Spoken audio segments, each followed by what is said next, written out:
Ó, nova no sentido literal. Aqui eu vou dar 3 textos que é nova de outra coisa mesmo, tá? Ó, por exemplo, Deuteronômio 20, verso 5.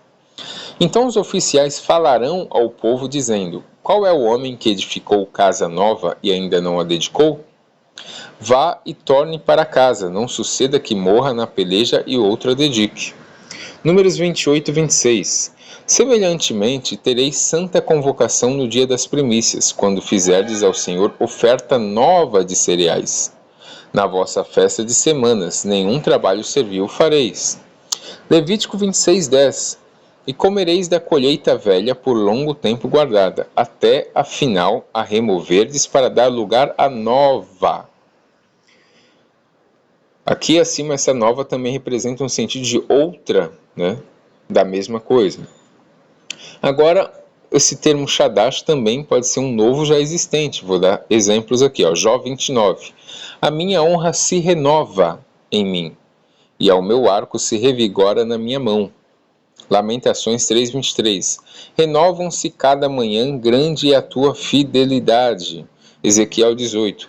Lançai de vós todas as transgressões que cometestes contra mim, e criai em vós um coração novo, e um novo espírito, porque morrereis, ó casa de Israel.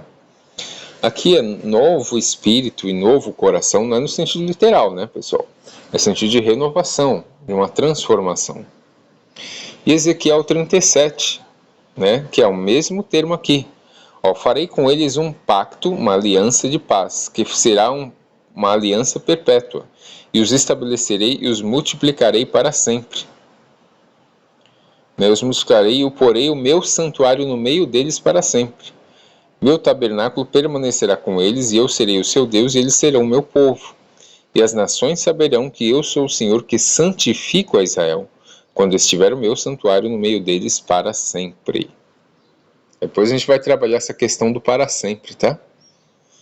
Então você vê que a nova aliança ela pode também ser um sentido de renovação, e não de uma nova eliminando as coisas que já tinha, entendeu? Observem que esses textos acima todos têm a mesma palavra, e o que vai identificar se essa nova aliança é outra, no sentido de ser diferente ou apenas renovada, é o contexto, e não a imposição da opinião alheia, e muito menos a minha também, tá? Agora, os manuscritos do Mar Morto, os manuscritos de Qumran, eles falam da nova aliança, né? Eles falam em hebraico, Brit Hadashah, mas não como uma teologia da religião cristã, tá? E sim como um conceito interno da comunidade. Ó, por exemplo, os manuscritos do Mar Morto, que são anteriores ao 1º século, dizem assim: e os que entraram na nova aliança na terra de Damasco, todos os que rejeitam os mandamentos de Deus e abandonam a nova aliança. E também isto se refere aos infiéis da nova aliança. Aqui o documento, né, de Abacuque. Conclusão em Qumran. A expressão nova aliança nos manuscritos do Mar Morto existe literalmente, porém refere-se à renovação da aliança mosaica dentro desta comunidade. Não há uma substituição universal. Não há explicação teológica elaborada do tipo por que precisava existir uma nova aliança. É apenas uso do termo, no sentido de renovação. Citação do Midrash Talmud. A Torá que um homem aprende neste mundo é vaidade diante da Torá do Messias. Olha só, um Midrash aqui, ó. Midrash Kohelet Rabbah. Agora a questão do Novo Testamento, né, sobre a nova aliança. O Novo Testamento ensina o que sobre nova aliança? Ó, em Êxodo, Jesus ele fala da nova aliança, né? Parece que ele repete o que foi dito aqui em Êxodo 24:8. Então tomou Moisés aquele sangue e espargiu-o sobre o povo e disse: eis aqui o sangue da aliança que o Senhor tem feito convosco no tocante a todas estas coisas.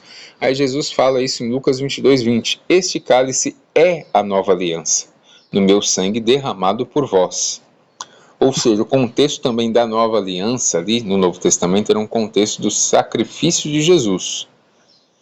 o Mateus 26, 28. Porque isto é o meu sangue, o sangue da aliança, derramado por muitos para a remissão dos pecados.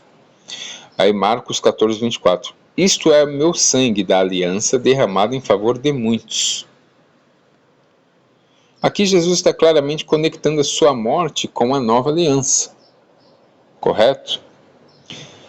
E a aliança prometida em Jeremias. Paulo explica a nova aliança, segundo a Epístola aos Coríntios, capítulo 3, verso 6. Ele nos fez ministros de uma nova aliança, não da letra, mas do Espírito. A letra aqui, pessoal, nesse contexto que eu vou ler também, tá?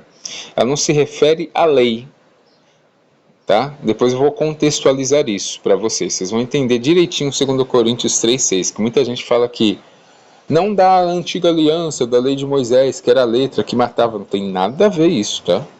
É um contexto completamente diferente. E primeira epístola aos Coríntios tem esse termo aqui: este cálice é a nova aliança no meu sangue, fazer isto em memória de mim, que ele está repetindo o que foi escrito em Lucas. E Hebreus, né, desenvolve profundamente o tema. O livro que mais explica isso é Hebreus. Chamando nova tornou antiquada a primeira, por isso ele é mediador de uma nova aliança, a Jesus mediador da nova aliança.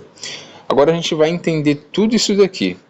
Eu vou ler, tá, a epístola aos Hebreus, que muita gente fala, né, que lê o Novo Testamento, tanto os judeus, né, ortodoxos, até por não se aprofundarem também no Novo Testamento, por acharem bobagem, né, e os próprios cristãos também, que não contextualizam, não se aprofundam no Novo Testamento.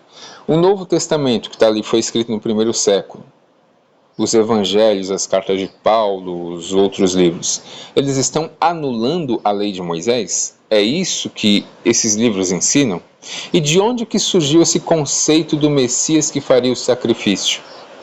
Será que é uma invenção de Roma no primeiro século ou já existia? Eu vou trazer tudo isso para vocês também.